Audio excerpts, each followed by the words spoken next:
গেল বছর রাজধানী বেইলি রোডে একটি রেস্তোরাঁর আগুনে প্রাণ হারান অর্ধশত মানুষ। নড়েচড়ে বসে প্রশাসন, চালানো হয় বেশ কিছু অভিযান। তদন্ত কমিটি আর সরকারি কর্মকর্তাদের দৌড়ঝাঁপও চোখে পড়ে। তারপর সবকিছুই সেই আগের মতোই।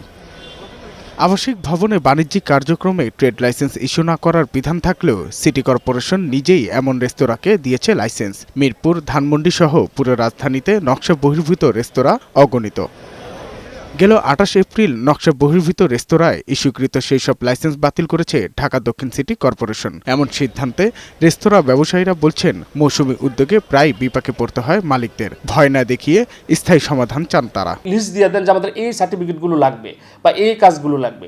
যারা দিতে পারবে তাদেরকে চালাবে, যারা দিতে পারবে না তারা চালাবে না। আপনারা এটা অভিযান করেন। এটা অভিযান না করে বরঞ্চ এক প্রজ্ঞাপন দিয়ে দিলেন, প্রজ্ঞাপনে সব রেস্টোরেন্ট সাদের লাইসেন্স বন্ধ। তো এটা কোনো যুক্তিসঙ্গত বা যুক্তিযুক্ত কাজ নয় এবং কোনো বুদ্ধিমানের কাজ বলে আমার কাছে মনে হয় না। আপনি ওখানে বসে একটা অর্ডার পাস করে দিলেন, আপনি ট্রেড লাইসেন্স দিয়েছেন, আপনার দুর্নীতিবাজ কর্মকর্তার ব্যবস্থা নিচ্ছেন নাকি?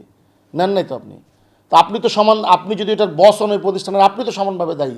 আমরা একসাথে কাজ করতে চাই, নট অনলি একটা ডিপার্টমেন্ট, ১৩-১৪টা অথরিটি একসাথে বসতে হবে আমাদের সঙ্গে। যখন যে মন চায় সে আইসা ডিসিশন নেবে, এটা আর হতে দিতে চাচ্ছি না। এ ব্যাপারে ঢাকা দক্ষিণ সিটি কর্পোরেশনের প্রশাসনের সঙ্গে সরাসরি কথা বলতে চাইলে তাকে পাওয়া যায়নি। পরে মুঠোফোনে তার কাছে প্রশ্ন ছিল, লাইসেন্স দেওয়ার সময় নিয়ম ভেঙে কেন দেয়া হলো অনুমতি? তবে কি অনৈতিক সুবিধা পেয়েছে কর্পোরেশনের কর্মকর্তারাও? একেবারে অস্বীকার করব না, যেহেতু নিয়ম মেনে এটা দেওয়া হয়নি, নিশ্চয়ই কেউ না কেউ এর সাথে জড়িত আছেন, সেটা আমার মনে হচ্ছে। যেহেতু এই ব্যবসাগুলো যথাযথ প্রশাসনিক ত্রুটি অনুমোদন করে শুরু করা হয়, তো এই ব্যবসাগুলোকে বৈধ ব্যবসা বলছি না। তো কাজে যারা এই ধরনের ব্যবসা পরিচালনা করছেন তাদের সাথে তো বসার আমি কোনো কারণ দেখি না। সিটি কর্পোরেশন বলছে, রেস্তোরাঁ বন্ধ করতে মালিকদের কোনো সময় দেওয়ার সুযোগ নেই, যে কোনো সময় অভিযানে নামবে কর্তৃপক্ষ।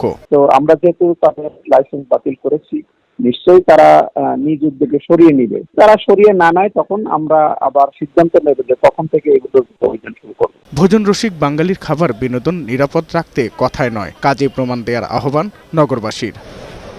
সাজ্জাদুর রহমান, বৈশাখী সংবাদ, ঢাকা।